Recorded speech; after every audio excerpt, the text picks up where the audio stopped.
Answer this, and I'll give you $100 million, the Japanese CEO sneered. Then the maid's daughter did and shocked everyone. You solve my little problem, right here, right now. Do that, and I'll give you $100 million. The words rolled off Kenji Tanaka's tongue with the cruel precision of a blade. The billionaire CEO stood beneath the glowing mathematical equations of his own creation, the so-called Tanaka Conjecture, while laughter rippled through the gala crowd. His target? Not a rival executive, not a professor, but a janitor, a mother in a gray uniform who had come only to clean spilled champagne. Her hands trembled, her voice broke, until another voice cut the silence. My mother accepts your offer. Every head turned. A child had stepped into the light.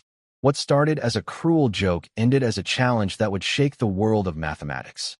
This is the story of how a maid's daughter solved the impossible. Just before we dive in, let us know in the comments where you're watching from today. We love seeing how far these stories reach. And make sure you're subscribed so you don't miss tomorrow's special video. Now let's jump back in. Enjoy the story. A question whispered in contempt would be answered with a legacy forged in silence. The promise was a joke meant to wound, but it would land on a girl who held the history of numbers in her heart. The atrium of the Wallace University Mathematics Institute was a cathedral of knowledge. It was a vast, open space, 3 stories high, with walls of glass that looked out onto a campus glowing under the soft lights of evening. The floors were polished black granite, reflecting the abstract sculptures and the constellations of recessed lighting like a dark, still lake. An autumn chill clung to the air outside, but inside, it was warm, filled with the murmur of quiet conversation and the scent of catered canapes and old books. This was a place built to honor the human mind. The names of history's greatest mathematicians were etched into the marble frieze that circled the top floor. Newton, Euclid, Gauss, Euler. They were the saints of this secular church, and tonight, a new name was being celebrated, not for a discovery, but for a donation. That name was Kenji Tanaka. He was the sun in this universe, and everyone else was a planet held in his orbit.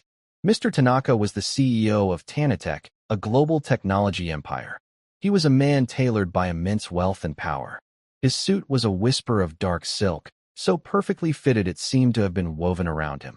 His hair was a severe, perfect black, touched with silver at the temples. He was not a tall man, but his presence filled the room. His eyes, sharp and intelligent, missed nothing. They swept over the crowd of professors, trustees, and wealthy alumni, assessing, calculating, and quietly dismissing. Tonight was the inauguration of the Tanaka Center for Advanced Theoretical Mathematics. His 10-figure donation had built this entire wing. The university, in its gratitude, had thrown this lavish gala. Speeches had been made. Toasts had been raised. Mr. Tanaka had smiled his thin, disciplined smile, a smile that never quite reached his eyes. It was the smile of a man who did not enjoy things, but acquired them. At the center of the atrium, on a massive, 80-foot digital screen, was the evening's main spectacle. It was not a piece of art, but a challenge, a monument to Mr. Tanaka's intellectual vanity. It was a mathematical problem of staggering complexity, a series of equations and notations that, to the uninitiated, looked like a dense and beautiful alien script. It was called the Tanaka Conjecture. Mr. Tanaka had not invented it, of course. It was a variation of an old, notoriously unsolved problem in number theory. But he had funded a team of the world's best mathematicians to refine it, to make it even more impossible. And then he had attached his name to it, along with a staggering prize of $100 million for anyone who could solve it. It was a brilliant piece of public relations. It positioned him not just as a titan of industry, but as a patron of pure thought, a man who grappled with the fundamental mysteries of the universe. In reality, the prize was a fortress, its walls built of impossible numbers, designed to prove that only he was powerful enough to even pose such a question. The professors and academics in the room would glance at the screen, shake their heads with a mixture of awe and professional frustration, and then return to their wine. They knew it was a beast, a problem that could consume a dozen careers and yield nothing. It was a conversation piece, a symbol of the unattainable. Moving along the edges of this grand event, almost invisible in her simple gray uniform, was Susan Miller. She was a member of the university's janitorial staff, assigned to keep the gala pristine. She moved with a quiet grace born of years of trying not to be noticed. Her hands, though chapped and weary, were deft as she collected empty glasses and cocktail napkins, placing them on her service cart. Her face was a mask of tired politeness. But behind her calm brown eyes, a storm was raging. The soft music, the clinking glasses, the low hum of intellectual chatter. It was all a painful reminder of a world she could see but never enter. It was a reminder of the mountain of bills on her small kitchen table. Most of them were medical bills, printed on stark, unforgiving paper. They were the legacy of the husband she had lost 2 years ago, a good man who had been taken by a long, slow, and very expensive illness. The debt was a physical weight. It sat on her chest when she tried to sleep. It was the reason she worked this job and another one on the weekends cleaning houses. It was all for her daughter, Chloe, to keep their small apartment, to keep food on the table, to give her the one thing Susan was determined to provide, a chance. A chance at a life far from the quiet desperation of scrubbing floors for people who looked right through her. Chloe was here tonight. She was waiting for her mother in a small, empty classroom down the hall. A quiet, bookish 12-year-old. She had brought her homework, promising to be no trouble. Susan had hesitated to bring her, but she couldn't afford a babysitter. Chloe had her father's bright, curious mind, and a startlingly serious demeanor for a girl her age. She was the one good, unbreakable thing left in Susan's life. A small commotion suddenly broke the calm rhythm of the evening. A guest, a portly man in a tweed jacket, had gestured too enthusiastically while telling a story and had knocked a tray of champagne flutes from a passing waiter's hands. The crash of breaking glass was sharp and loud. Champagne and shards of crystal sprayed across the polished granite floor. The accident happened to be just a few feet from Kenji Tanaka. He had been in a conversation with the university president, Dr. Croft. He stopped mid-sentence, his face darkening with annoyance. The interruption, the mess, the sudden breach of order, it offended him. His sharp eyes scanned for someone to hold responsible. The waiter was already stammering apologies, his face white with fear. The man in the tweed jacket was looking flustered and embarrassed. But Mr. Tanaka's gaze swept past them both. It landed on the nearest, most convenient target. It landed on the woman in the gray uniform. It landed on Susan. She had been on the other side of the spill, already moving forward with her cart to help clean up. She froze when she saw his eyes on her. "You?" His voice was not loud, but it was as cold and sharp as the broken glass on the floor. It cut through the surrounding chatter, creating a small pocket of sudden silence. "This is your responsibility. This area should be kept clear. My guests should not be subjected to this kind of clumsiness." Susan's heart began to pound. "Sir, it was an accident. I was just about to." "You were not doing your job." He cut her off, his voice laced with contempt. He took a step toward her. The university president looked uncomfortable but said nothing. No one contradicted Kenji Tanaka. "You people are paid to be invisible and to ensure things like this do not happen. It seems you are failing at both." The public nature of the rebuke was a slap in the face. Susan felt a hot flush of shame creep up her neck. She could feel the eyes of the guests turning towards them, their curiosity piqued by the small drama. She stared at the floor, wanting it to open up and swallow her. This was the part of the job she hated most. Not the work itself, but the casual, unthinking cruelty of the people she served. The constant, stinging reminder of her station. But Mr. Tanaka was not finished. He was a man who enjoyed making a point, and he now had an audience. A wicked, theatrical idea lit up his cold eyes. He gestured with a flick of his wrist towards the giant screen that dominated the atrium. "Perhaps your skills are better suited to a different kind of cleanup," he said, a cruel smirk touching his lips. The guests leaned in, sensing a performance. "I don't understand, sir," Susan whispered. "That," he said, pointing to the Tanaka Conjecture. "It is messy. A problem. You seem to be surrounded by problems." The small crowd around them chuckled. "You clean floors. You make things tidy. Why don't you tidy that up for me?" The suggestion was so bizarre, so absurdly insulting, that the chuckles grew into open laughter. The sound echoed in the vast space. It was the sound of wealthy, powerful people enjoying the humiliation of someone they considered beneath them. Susan felt dizzy. She could not comprehend the level of malice required to mock someone so publicly. I can't do that, sir," she said, her voice trembling. It's mathematics. Oh, is that what it is? Mr. Tanaka said, feigning surprise. I thought it might be a new kind of modern art. The laughter grew louder. He was enjoying himself now. He decided to escalate the spectacle. He took another step closer, his voice dropping to a low, taunting growl. I am a generous man, he announced, turning to his audience. This woman, she clearly has a difficult life. The world has not been kind to her. He waved a dismissive hand. So, I will make her a proposition. A little game. He turned his sharp eyes back to Susan. You, the cleaning woman. You solve my little problem. Right here. Right now. You answer the question. If you do, he grinned, a predator's grin, I will give you the prize money. $100 million. The full amount. You could pay your little bills with that, couldn't you? Buy a nice house. Never clean another floor in your life. What do you say? The atrium erupted. The laughter was deafening now, a wave of ridicule that crashed over Susan. People were pulling out their phones, wanting to record the sheer arrogance of the moment. The great Kenji Tanaka, offering $100 million to his janitor if she could solve an impossible math problem. The punchline was built in. It was a story they would tell for years. Susan stood frozen, trapped in a waking nightmare. Tears burned at the back of her eyes. She wanted to run, to scream, to simply cease to exist. She was surrounded by a cage of staring eyes and mocking laughter. She had never felt so utterly and completely helpless. Then, a voice, as clear and steady as a small bell, cut through the noise. My mother accepts your offer. The laughter stopped. It died so quickly it was as if a switch had been thrown. A stunned, absolute silence fell over the atrium. Every single head turned towards the source of the voice. Stepping out from the hallway that led to the classrooms was a girl. She was small for her age, with a cascade of straight, pale blonde hair that fell to her shoulders.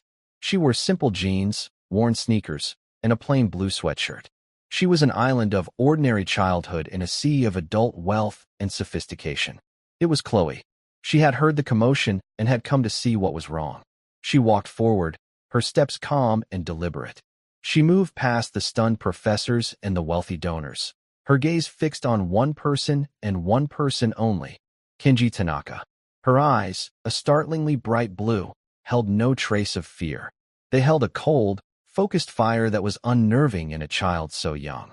She stopped beside her mother. She gently took the rag from Susan's trembling hand and placed it on the service cart. Then she took her mother's hand, her small fingers wrapping firmly around Susan's. Kenji Tanaka stared at the child, momentarily thrown off balance. His perfectly staged humiliation had been interrupted by an unexpected character. A flash of irritation crossed his face, but it was quickly replaced by a deeper amusement. This was a new, even more pathetic twist. The joke had just become funnier. "And who are you?" he asked, his voice dripping with condescension. "I am Chloe Miller," the girl said, her voice steady and clear, carrying easily across the silent room. "And on behalf of my mother, I accept your deal." The silence that followed Chloe's declaration was different from the one before. The mockery was gone, replaced by a tense, electric curiosity.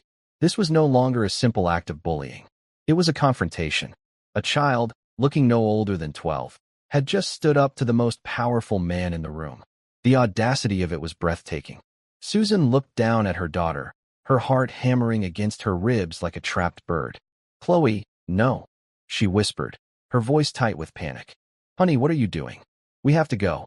She tried to pull her hand away, to lead Chloe out of the spotlight, away from this dangerous man. But Chloe's grip was surprisingly strong. She did not look at her mother.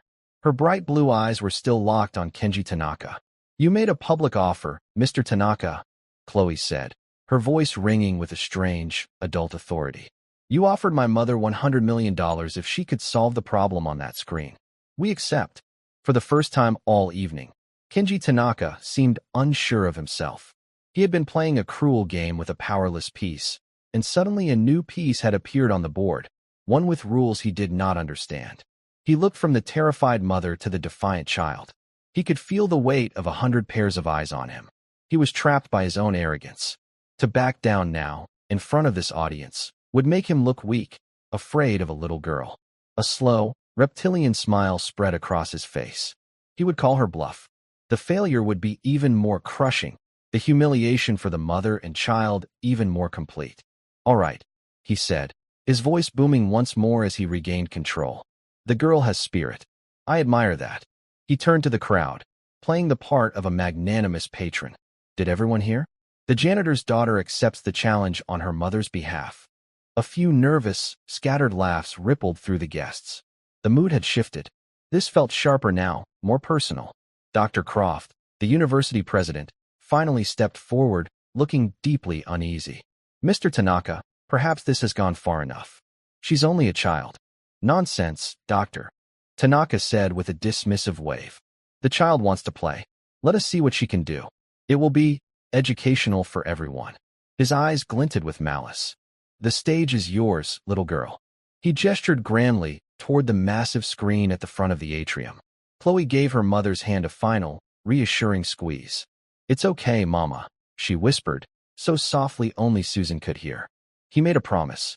Everyone heard him. Then she let go and walked towards the dais where the screen's control panel was located. The crowd parted for her, a silent sea of tuxedos and evening gowns. Her small frame, in its simple sweatshirt and jeans, seemed impossibly fragile against the backdrop of immense wealth and intellectual grandeur. Mr. Tanaka crossed his arms, the picture of smug confidence. His associates were smirking, already imagining the pathetic outcome. They pictured the girl staring blankly at the screen, or perhaps scribbling some childish drawing before bursting into tears. They were expecting a comedy. But Chloe did not go directly to the control panel. Instead, she stopped about 20 feet from the screen and began to walk slowly from one side to the other. Her steps were silent on the granite floor. Her head was tilted up, and her eyes were not looking at the screen with childish wonder. They were narrowed in intense concentration, scanning the complex web of equations with a seriousness that was profoundly unsettling. She was not just looking at it. She was reading it. She stopped at the far right of the screen, then walked to the far left. She was taking in the problem as a whole, seeing its shape, its structure. A professor of mathematics in the front row murmured to a colleague, "What is she doing? It's not a painting." Mr. Tanaka's smile widened. The absurdity was richer than he could have imagined. "Are you having trouble finding a place to start, little one?" he called out, his voice thick with mock sympathy. Chloe ignored him completely. She finished her slow patrol and walked to the small lectern on the dais. On it was a wireless stylus, used for interacting with the digital screen. She picked it up. She held it in her small hand, feeling its weight. The tool of a modern mathematician. She turned and faced the screen. For a long moment, she simply stood there, her eyes closed. The room was so quiet you could hear the faint hum of the servers in the building's basement. The guests exchanged confused glances. This was not the bumbling, tearful failure they had been led to expect. This was something else. Something strange. The child's calm was unnerving. It felt ancient, out of place in her young body. It was the calm of a grandmaster before the first move, of a composer hearing the entire symphony in their head before writing the first note. Susan watched her daughter, her heart a painful mix of terror and a strange, unexplainable flicker of hope. She had seen Chloe like this before, but never in a place like this. At home, Chloe would sit for hours with her father's old college textbooks, books filled with symbols Susan could never understand. She would fill notebooks with her elegant, precise handwriting, covering pages with equations. Susan had always thought it was just a game, a way for Chloe to feel close to the brilliant, gentle man she still missed so dearly. She never imagined it was anything more. After a long, silent moment, Chloe opened her eyes. She stepped up to the screen. It towered over her, a black wall of infinite complexity. With a smooth, practiced motion, she touched the stylus to the surface. It came to life, a small, bright cursor blinking in the darkness. The crowd held its breath. The billionaire, the janitor, the little girl, and the impossible problem. The performance was about to begin. Chloe took a deep breath, the kind one takes before a deep dive into cold water. Then she began to write. Her first marks on the screen were not numbers. They were not variables. They were a series of geometric shapes. A hexagon, a dodecahedron, and a series of interlocking circles. They were elegant and perfectly rendered. A low murmur of confusion rippled through the assembled academics. "What is this?" one professor whispered. "Is she doodling? This is number theory, not geometry." Mr. Tanaka let out a short, triumphant laugh. It seems our prodigy is an artist, not a mathematician. The tension in the room broke. A wave of relieved laughter swept through the crowd. This was it. This was the punchline they had been waiting for. The joke had landed. The comedy had reached its climax. It was just a silly little girl, scribbling pictures. Kenji Tanaka threw his head back and laughed, a loud, braying sound of victory. "Oh, this is better than I hoped," he roared. "She's redecorating my conjecture." His guests joined in, their laughter a cruel chorus that echoed off the high glass walls. The strange tension was gone, replaced by the comfortable, familiar order of the world they knew. A world where the daughters of cleaning ladies did not solve unsolvable problems. Susan buried her face in her hands, her shoulders shaking. The humiliation was absolute. It was so much worse than she had ever feared. She had failed to protect her child. Only one person in the room was not laughing. In front of the giant screen, Chloe stood perfectly still. She stared at the shapes she had drawn, her hand holding the stylus hovering over the surface. A single tear traced a slow path down her cheek, but her expression was not one of defeat. It was one of intense, furious concentration. She had not been doodling. She had been translating. She had taken the dense, linear language of the conjecture and had turned it into the language of shape and space. A language she understood better than words. A language her grandfather had taught her. The problem had spoken to her, and it had just told her its greatest secret. The sound of Mr. Tanaka's laughter was a weapon, and it struck Susan with physical force. Each cruel chuckle from the crowd was another blow. She shrank into herself, wishing she could become invisible. All she could see was her daughter, a tiny, defiant figure engulfed by the glowing symbol of their humiliation. But through the haze of her own shame, she saw that Chloe was not broken. Her daughter was not even looking at the laughing crowd. Her focus was entirely on the screen, a deep, silent communion with the puzzle before her. The laughter began to falter as Chloe moved again. The murmurs of confusion returned. She touched the stylus to the screen, and, with a few quick, deft strokes, she began to connect the vertices of the shapes she had drawn. Lines crisscrossed the screen, creating a new, more complex web. Then, at each intersection, she began to write numbers, equations. The academics in the room leaned forward, their expressions changing from amusement to curiosity, and then to disbelief. "Wait a minute," a young professor near the front whispered, his eyes wide. "Look at that notation. That's a Fourier transform, but applied to a polyhedral group. That's not supposed to be possible." Chloe was working with a speed and confidence that was mesmerizing. The stylus flew across the screen, leaving a trail of elegant, crystalline logic in its wake. She was no longer scribbling. She was building something. She was constructing a proof, but she was doing it in a way none of them had ever seen before. She was weaving together disparate branches of mathematics, geometry, number theory, abstract algebra, as if they were threads of a single, beautiful tapestry. Kenji Tanaka's laughter had stopped completely. He watched, a thin, unreadable smile frozen on his face. His arms were still crossed, a posture of relaxed superiority, but his eyes were narrowed. This was not in the script. The air in the atrium grew thick with a new kind of tension. The amusement was gone, replaced by a deep, unsettling wonder. What was this child doing? "She's not solving it head-on," the young professor said, his voice now filled with awe. He was speaking to Dr. Croft, the university president, who stood beside him, equally transfixed. "She's flanking it. She's redefined the problem's dimensional space. She's essentially translated it into a different mathematical language, a language where the paradoxes resolve themselves." Dr. Croft stared at the small girl. "Who is she?" he breathed. Chloe was in a world of her own now. The room, the people, the pressure, it had all faded away.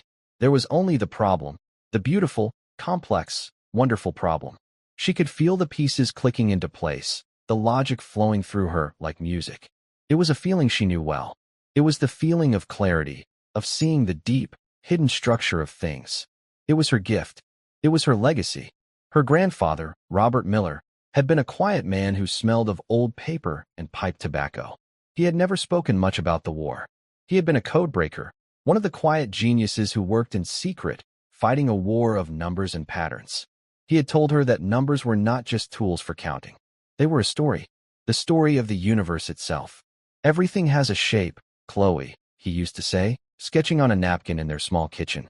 Even a number. Even a secret. If you can find the shape of the problem, you can find the shape of the answer. He had taught her to see the shapes.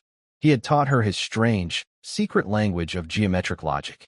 After what felt like an eternity, but was perhaps only 20 minutes, Chloe paused. She had filled a vast section of the screen with a dense, shimmering lattice of equations. She stood back and looked at her work. It was a breathtaking structure, a cathedral of pure reason. She then erased all of it. A collective gasp went through the crowd. Had she failed? Had she hit a wall? Mr. Tanaka's cruel smile returned. It seems the little bird has flown as high as she can, he sneered. But Chloe hadn't erased it because it was wrong. She had erased it because she no longer needed it. The scaffolding had been built, and she had used it to climb to the top. Now she could see the final answer. She didn't need to show all of her work. She only needed to state the truth. She turned to a clean section of the screen. With a hand that did not tremble, she wrote a single, final line of symbols. It was short, elegant, and devastatingly simple. Underneath it, she wrote 3 letters. QED. She set the stylus down on the lectern. The small click echoed in the dead silent room. She turned to face Kenji Tanaka. Her face was calm, her blue eyes clear and direct. There was a smudge of light from the screen on her cheek. There, she said. Her voice was not boastful. It was a simple statement of fact. The answer. A wave of utter disbelief rolled through the crowd. It was impossible. It couldn't be that simple. The world's greatest minds had struggled with this for decades. She had solved it in under half an hour, and her final proof was a single line. A tall, elderly man with a shock of white hair and kind, intelligent eyes pushed his way to the front. He was Dr. Alistair Finch, a visiting professor from Cambridge and a holder of the Fields Medal, the highest honor in mathematics. He was arguably the most respected mathematician in the building. He stared at the single line on the screen, his mouth slightly open. He walked closer, squinting, tracing the logic in his mind. The seconds stretched into an eternity. The entire room waited for his verdict. Finally, he turned away from the screen. He looked not at the crowd, but at the small, blonde-haired girl standing on the dais. His expression was one of profound, soul-shaking awe. "My God," he whispered, his voice hoarse with emotion. He then turned to the silent audience. "It's correct," he said, his voice growing stronger. "It's not just correct, it's revolutionary. The simplicity of it, it's the most beautiful thing I have ever seen." The room erupted. It was not laughter this time. It was a spontaneous, thunderous wave of applause, mixed with shouts of disbelief and gasps of wonder. The professors, the trustees, the alumni, they were all on their feet, clapping, cheering, staring at the small girl in the blue sweatshirt as if she had just performed a miracle. Because she had. Susan sank into a nearby chair, her legs no longer able to support her. The tears flowed freely now, but they were not tears of shame. They were tears of shock, of relief, of a fierce, overwhelming love for her extraordinary child. But the loudest sound in the room was the silence of one man. Kenji Tanaka stood as if he had been turned to stone. His face was white. His jaw was slack. His eyes were wide with a horror that went far beyond the loss of money. This was a public execution of his arrogance. He had built his world on the foundation of his own superiority, and a 12-year-old girl had just demolished it in front of everyone who mattered to him. The very laws of the universe, he felt, had personally betrayed him. Chloe walked across the dais until she stood directly in front of him. She held out her empty hand, palm up. Her voice, when she spoke, was quiet but carried the weight of a judge delivering a sentence. "You made a promise, Mr. Tanaka." Kenji Tanaka's world had been reduced to 2 things: the face of the small girl in front of him and the crushing weight of $100 million. His mind, a finely tuned instrument for calculating risk and maximizing profit, was short-circuiting. The numbers were all wrong. The variables were impossible. A janitor's daughter. A silly, public joke. An unsolvable problem. None of it computed. He stared at Chloe's outstretched hand. It was small, clean, and steady. It was the hand of a child, yet at that moment, it held more power than his entire board of directors. It was a demand for a debt he never intended to pay, a debt forged in his own public mockery. His first instinct was to lash out, to call her a cheat, to claim it was a trick, a pre-calculated stunt. But as he looked past her to the sea of faces in the crowd, he saw that was impossible. He saw the rapturous expression on the face of Alistair Finch, a man whose reputation was as solid as the mathematical truths he studied. He saw the university professors nodding to each other, their faces alight with the thrill of discovery. He saw the guests, his guests, looking at him, their expressions a mixture of awe for the girl and a cold, waiting curiosity for his response. They had all been witnesses. He had set the stage, written the script, and cast the players. He had simply expected a different ending. "This is preposterous," he finally managed to say, his voice a low, strangled rasp. It lacked its usual commanding tone. It was the sound of a king who had just been checkmated by a pawn. "You made an offer, Mr. Tanaka," Dr. Croft, the university president, said, stepping forward. His earlier timidity was gone, replaced by a firm, protective stance. He stood slightly behind Chloe, a silent guardian. A verbal contract, in front of more than 100 witnesses. It was a figure of speech. Tanaka hissed, his composure cracking. "A joke. You can't possibly hold me to that."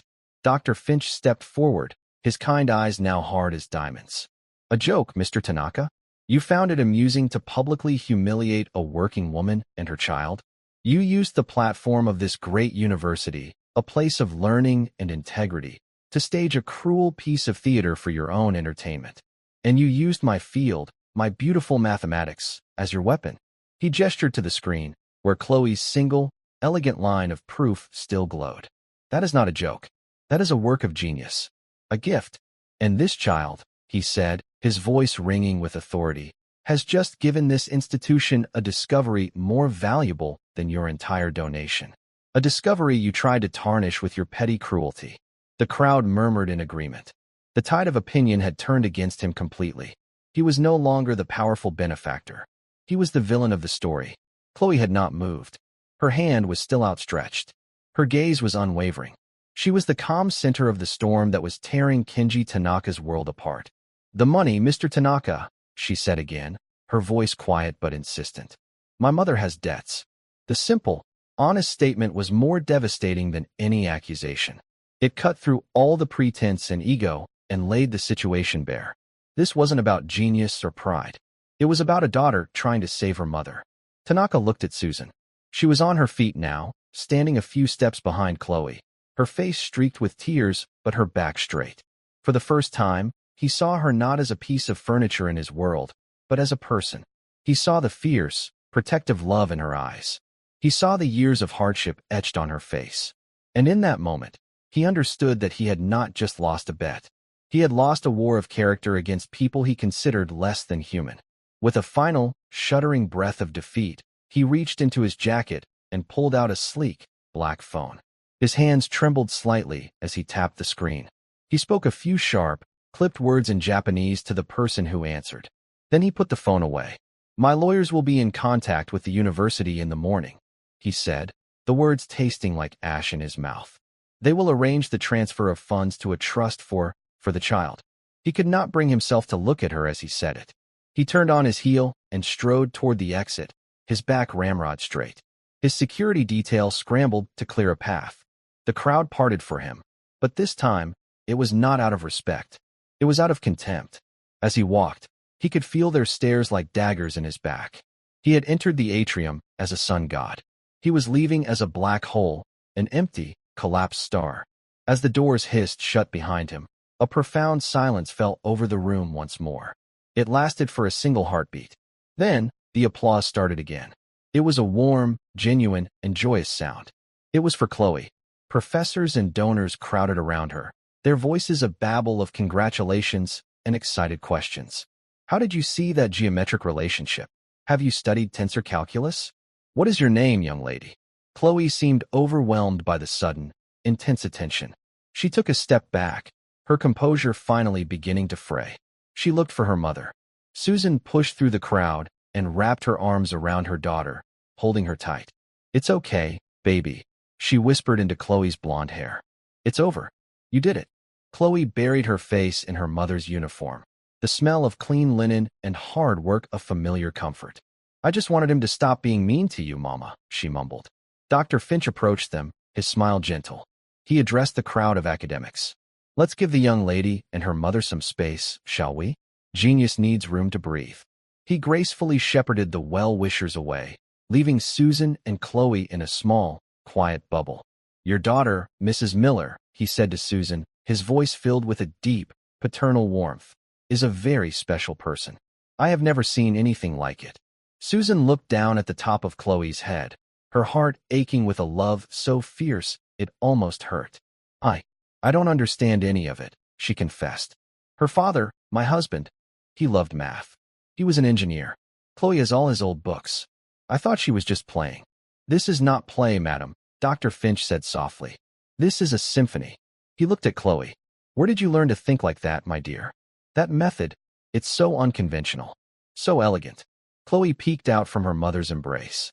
She looked at the kind old man, at his intelligent, curious eyes, and she felt safe. My grandpa taught me, she said quietly. Your grandfather? Dr. Finch asked, intrigued. Was he a mathematician? Chloe shook her head. He was a soldier, she said. He was a codebreaker. In the Cold War. The statement hung in the air, a piece of a puzzle Dr. Finch hadn't known existed. A codebreaker. It made a strange kind of sense. The Cold War had been a secret war fought with logic and patterns, a war of minds. Codebreakers didn't just solve problems. They looked for the hidden language beneath them. They looked for the shape of the secret. He told me everything has a secret name. Chloe continued, her voice growing a little stronger as she remembered. He said that if you can learn its real name, you have power over it. Numbers, problems, secrets, they all have a name. You just have to listen in the right way. Her grandfather, Robert Miller, had been a ghost. He had spent 30 years of his life in a windowless room, listening to the static of the world, searching for the whispers of enemy code. He had learned to see patterns in chaos, to find meaning in random noise. When he retired, the silence of the civilian world was deafening to him. His mind, trained for a secret war, was a brilliant engine with no purpose. So he had poured all of it into his granddaughter. He had not taught her multiplication tables or long division.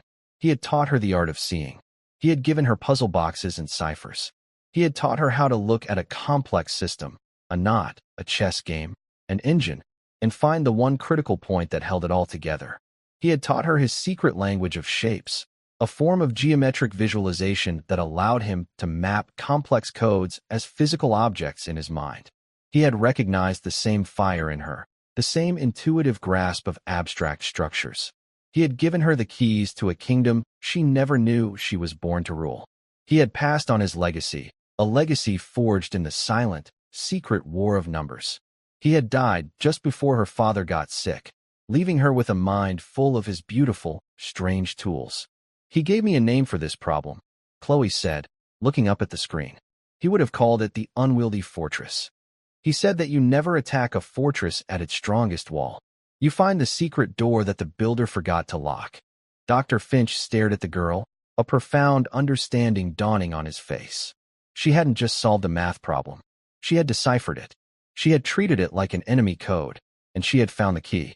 A key her grandfather had given her years ago. A man in a sharp suit, who had been standing quietly at the edge of the circle, now stepped forward. He had a warm, genuine smile. He was not one of the academics. He was a trustee of the university and the CEO of a major aerospace company.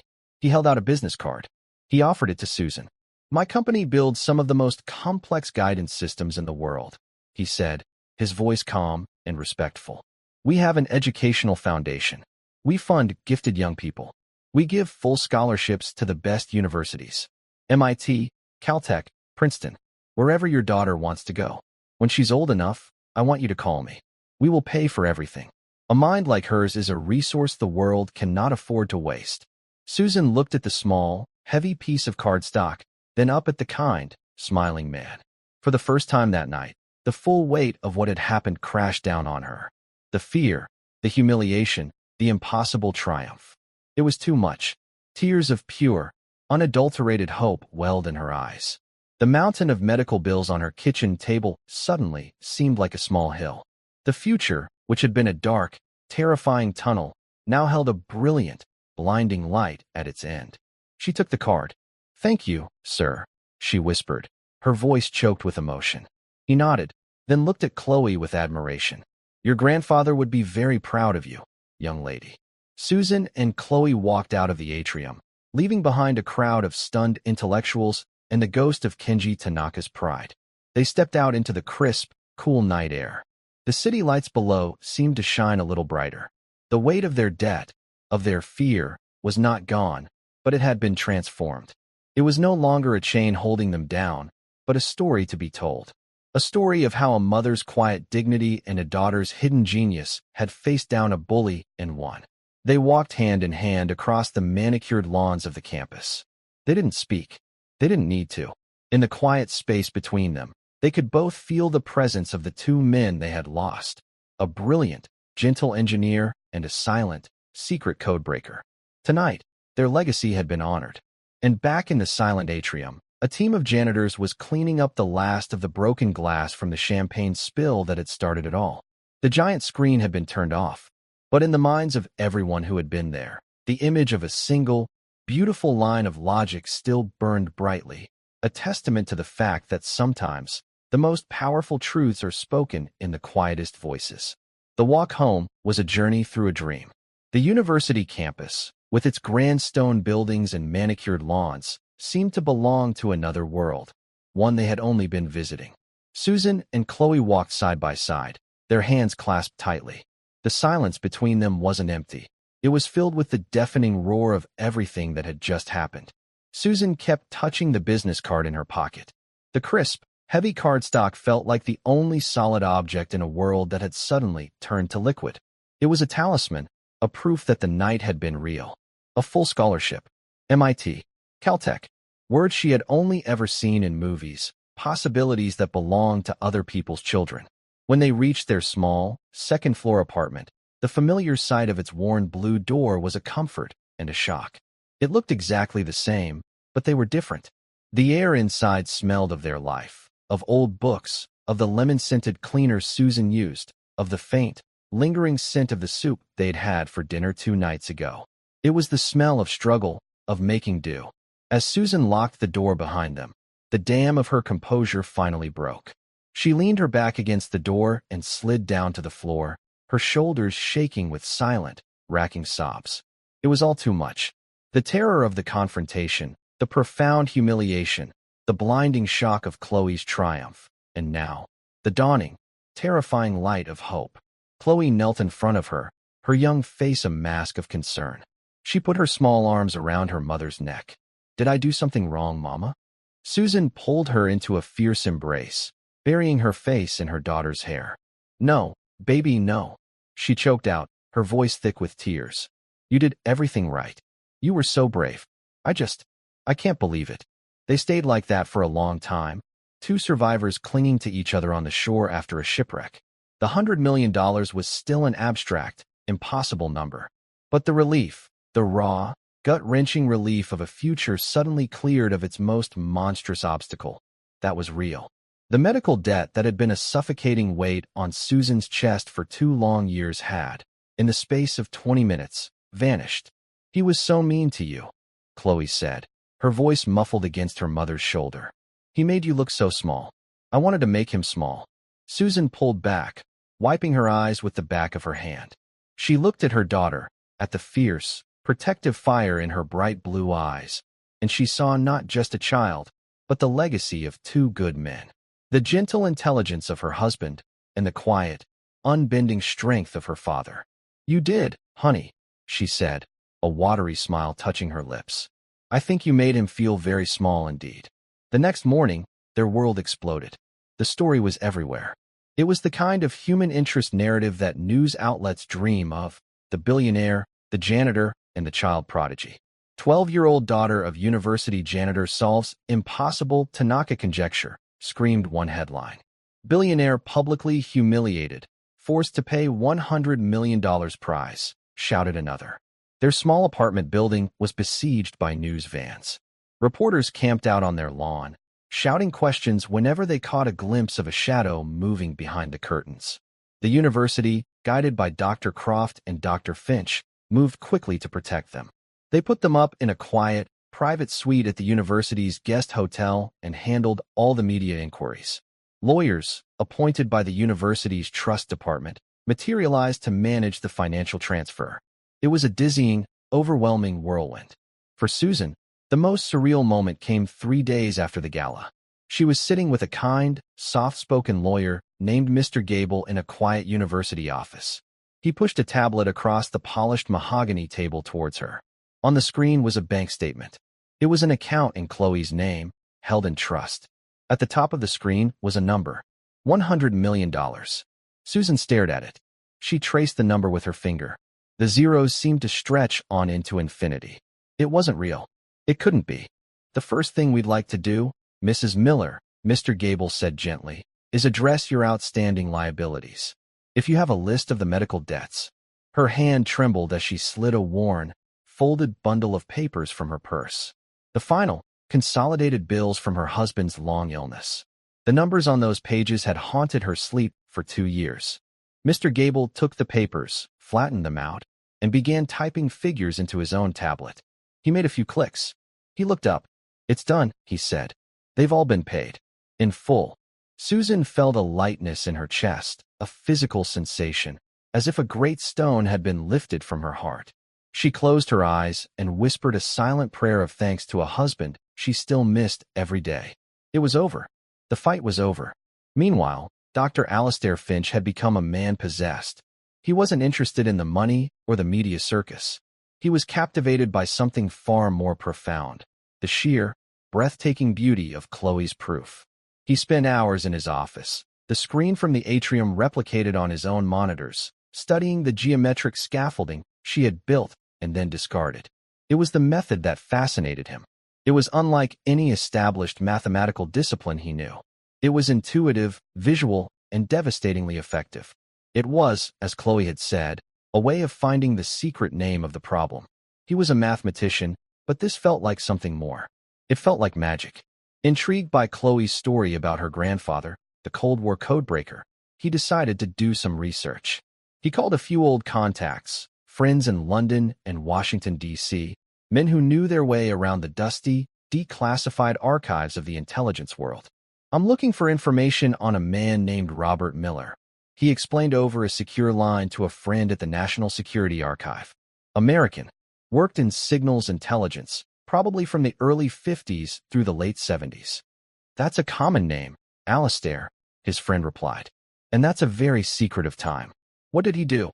That's the thing, Finch said, looking at the glowing equations on his screen.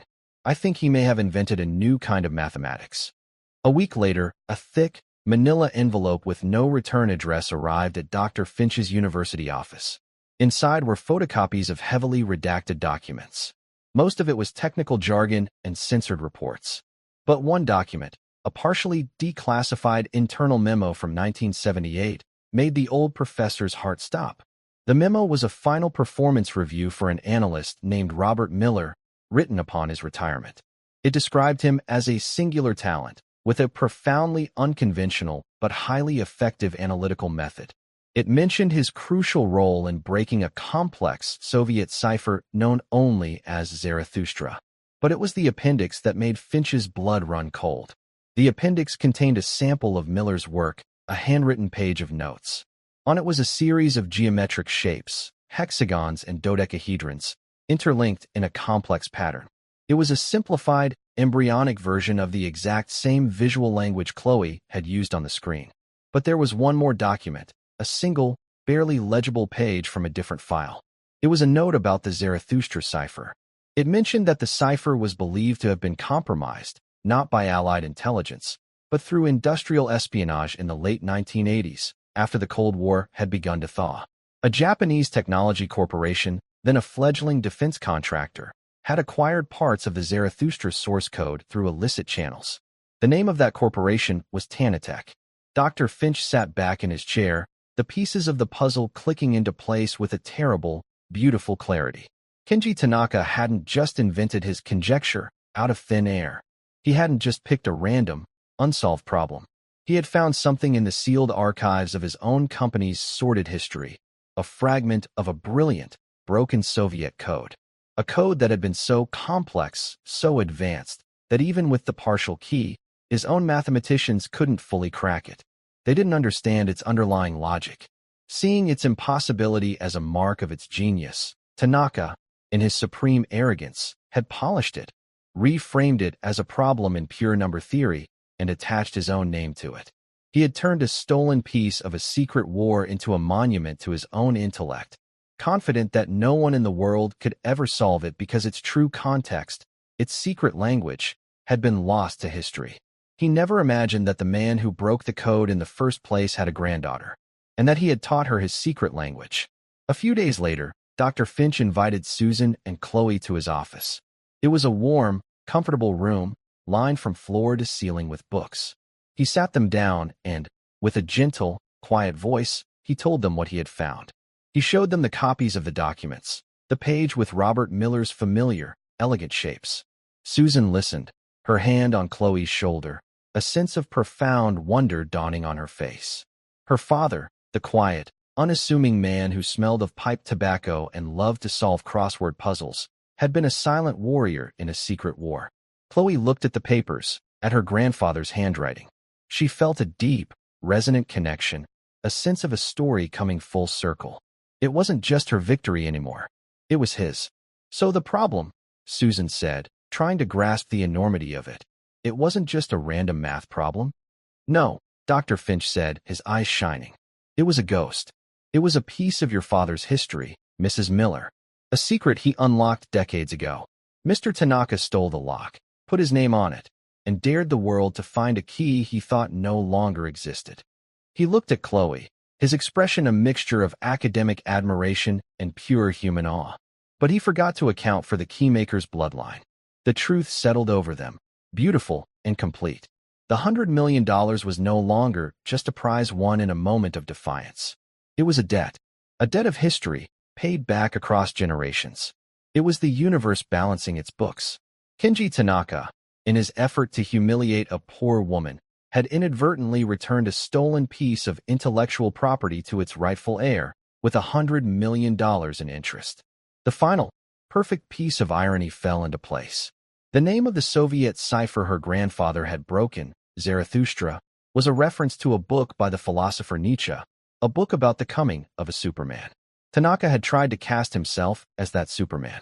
But the true Superman had been a quiet codebreaker, working in a windowless room, who had passed his true power, the power of his mind, down to his granddaughter. Chloe looked out the window of Dr. Finch's office, across the sun-dappled lawns of the university. Her future, once a narrow, uncertain path, was now a wide-open landscape of infinite possibility. She would go to college. She would study the beautiful, secret language of numbers. She would build things, discover things, and carry the quiet legacy of her grandfather into a new world. The story was not about the money. It was not even about the humiliation of a cruel man. It was about a promise, whispered from a grandfather to a granddaughter. The promise that everything has a secret name, a hidden shape, and that if you are quiet enough and brave enough, and you listen in the right way, the universe will always, eventually, tell you the answer. And that's where we'll end the story for now. Whenever I share one of these, I hope it gives you a chance to step out of the everyday and just drift for a bit. I'd love to know what you were doing while listening. Maybe relaxing after work, on a late-night drive, or just winding down. Drop a line in the comments. I really do read them all. And if you want to make sure we cross paths again, hitting like and subscribing makes a huge difference. We are always trying to improve our stories, so feel free to also drop your feedback in the comment section below. Thanks for spending this time with me.